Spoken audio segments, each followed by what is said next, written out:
Clear గా మీరందరూ కూడా ఉన్నారనుకుంటా. దీనికి పార్టీకి ఎలాంటి సంబంధం లేదు, ఇది టోటల్ నా పర్సనల్ అనేసి కలెక్ట్గా చెప్పేసిపోయింది. ప్రతి ఒక్క మీడియా ముఖంగానే కదా చెప్పింది. పర్సనల్ నాకు ఆమెగా చెప్పింది. జనసేనలో ఉండే వాళ్ళు చెప్పలే, ఏం చెప్పలా, మీకే తెలుసు ఎవరు తెలుసు మాకు చెప్తే కదా తెలిసింది మాకు. ఆ రోజు చెప్పుకుంటే మీకు తెలుసు, వాళ్ళు కూడా అదే అడతారు, ఎవరు చెప్పుకుని అడుగుతా ఉంటారు. వాళ్ళు పార్టీ విషయాన్ని బహిర్గతం చేద్దాం, మేము పార్టీ ఆఫీస్కి చెప్తాం, పార్టీ ఆఫీస్ నుంచి వాళ్ళ మీద యాక్షన్స్ ఉంటాయి. పార్టీ ఆఫీస్ లో అడుగుతా ఉంటారు, మీరు చెప్పలేదని. మా పార్టీ ఆఫీస్ ఎవరు అడగలేదు.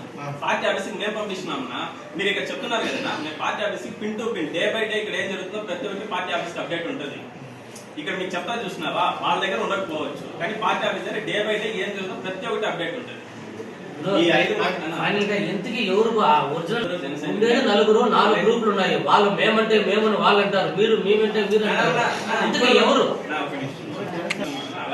అతను నేనే జిల్లా కార్యదర్శి, నాకు తెలియకుండా ఈమె జరగదు అంటున్నాడు అతను.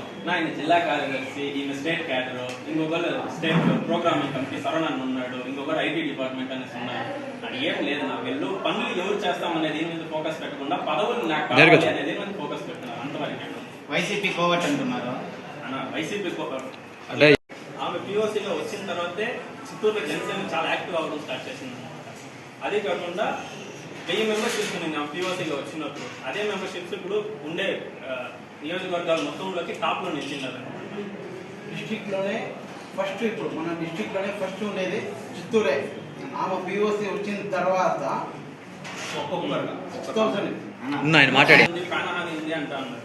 ఇదే ప్రాణహాని ఉంది కాబట్టి ఆయన సీసీ కెమెరాలు పగలు కొట్టేసి ఆమె గొంతు పట్టుకునేదానికి పోతే స్టేషన్ దగ్గర కంప్లైంట్ ఇచ్చేదానికి వెళ్ళింది. ఒక్క విషయం క్లారిటీ తెస్తున్నాను, కవిత గారి ఉండే మెయిన్ విషయం ఏమంటే ఈ దౌర్జన్యాలు ఇది చేసేదానికి ఇప్పుడు ఎవరికైనా కోపం వస్తుంది, కోపం వస్తే కొట్టాలనిపిస్తుంది. ఆమె స్ట్రైట్ గా లీగల్ గా పోదాము అంటుంది. దానివల్ల ఇంతవరకు మనం సైలెంట్ గా ఉన్నాం అనమాట. ఆ రోజు కూడా ఇంటి దగ్గరికి వచ్చి సీసీ కెమెరాలంతా పగలు కొట్టేసి ఆమె గొంతు పట్టుకున్న తర్వాత ఆమె స్టేషన్ ఫోన్ చేసి స్టేషన్ దగ్గరికి వెళ్ళింది. అక్కడ కేసు అంతా పెట్టద్దుమా అనేసి అక్కడ నుంచి ఫోన్ చేసి బాలాజీ వాళ్ళు ఫోన్ చేసి అక్కడ నుంచి ఎమ్మెల్యే దగ్గరికి తీసుకెళ్లి దీన్ని మేము క్లియర్ చేపిస్తామా అనేసి వాళ్ళుగా రావడం జరిగిందే తప్ప ఈమెగా ఎవరి దగ్గరికి పోలే. ఈమె 2015 నుంచి పోరాటాలు చేస్తానే ఉంది.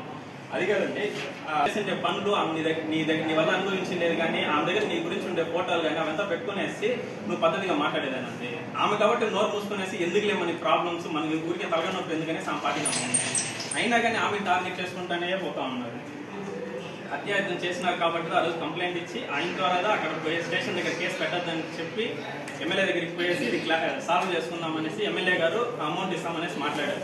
ఎమ్మెల్యే ముందే మాట్లాడింది. వీళ్ళు చెప్పినట్టు యశ్వంత్ అన్నోళ్ళు వీళ్ళు ఎవరు తీసేయలేదన్నమాట. అక్కడ యశ్వంత్ కవితక ఇష్యూలు అయితే యశ్వంత్ అన్న నాకు ఫోన్ చేస్తున్నాడు. నాకు ఫోన్ చేసి ఏమైనా నువ్వు చెప్పాలి కదా ఇలాంటి విషయాలంతా, మేము వస్తాం కదా అనేసి ఆయనగా వాంటెడ్గా వచ్చింది. ఆయనగా వాంటెడ్గా బాలాజీ అన్నోళ్ళని పిలిచినాడు. కులంని కానీ వీటన్నింటినీ కలుపుకునేది ఆయనే అనమాట.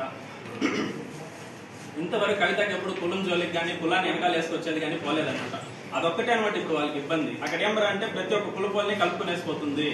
ఒకే కులానికి మన కులపోలికి మాత్రమే ప్రాధాన్యత ఇవ్వలేదు అనే ఉద్దేశంతో కొందరు చేస్తాం లేదు. ఆ కొందరు ఎవరు అనేసి కూడా క్లారిటీ ఇస్తామన్నమాట. అసలు వాళ్ళ హస్బెండ్ ని పార్టీలో చేర్పించి ఇది బాలాజీ అన్న ఇంట్లో అక్క పోలేదు. ఇప్పుడే క్లారిటీ ఇస్తున్నాం కదా, అక్క అయితే ఎవరి దగ్గరికి పోలేదు, ఏమి ఇదని లేదు. ఓకే సాల్వ్ చేస్తాము అనేసి వీళ్ళుగా ఆ రోజు వచ్చినప్పుడు థ్యాంక్స్ పెట్టింది, థ్యాంక్స్ చెప్పింది, ధన్యవాదాలు. వీళ్ళు అంతవరకు మాట్లాడేది లేదు. అకే ఏదో ఒక అలిగేషన్స్ గ్రూపుల్లో మెసేజ్ పెట్టుకుంటా ఆమె గొడవకు లాక్కుండానే ఉంటారు. గ్రూపుల్లో పెడితే మిగిలిన జన సైనికులకి ఇబ్బంది అవుతుంది అనేసి సైలెంట్ గా ఏదున్నా కంప్లైంట్ ఫార్వర్డ్ పార్టీ ఆఫీస్ అని ఎలా ఉన్నామన్నా.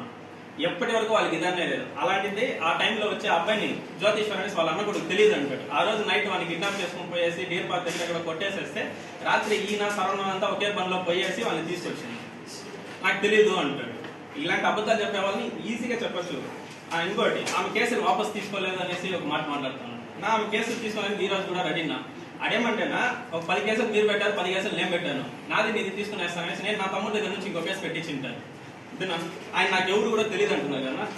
ఈ ఫోటోలు చూపిస్తున్నా అనేసి ఇంకా గలీజ్ అంతా ఉందినా, మేము ఆడపిల్లకి అది చూపించకూడదు కానీ ఇది చూపించలేదంటే నాకు సంబంధంగా లేదు అనేస్తాను.